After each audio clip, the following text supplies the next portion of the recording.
How to send music in Instagram DM. Hi guys, in this video I'm going to show you step by step that how you can send music in Instagram DM. So let's dive in. So first you have to open your Instagram app and just slide into your inbox. And once you're in your inbox, you have to click the chat that you want to send music to. For example, I want to share music with this person over here. Now click this chat over here and click this message section. Once you click it, it's going to give you these options over here. You have to click this sticker icon over here. And once you click it, it's going to bring you to this page. And if it still doesn't, it's going to open this avatar section. First, if you have created an avatar, you have to click the sticker icon in the middle and it's going to bring you to this sticker section. And now here you can see this is the music section.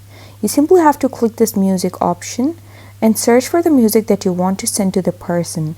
You can just choose any music or you can search for one and then click it. For example, I'm going to send this one. Click it. And here you go. You have sent the music to the person. And that's how you send music on Instagram. But make sure you have updated the app because this is only available on the latest update.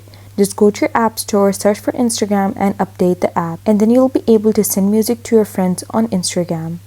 And that's how you do it.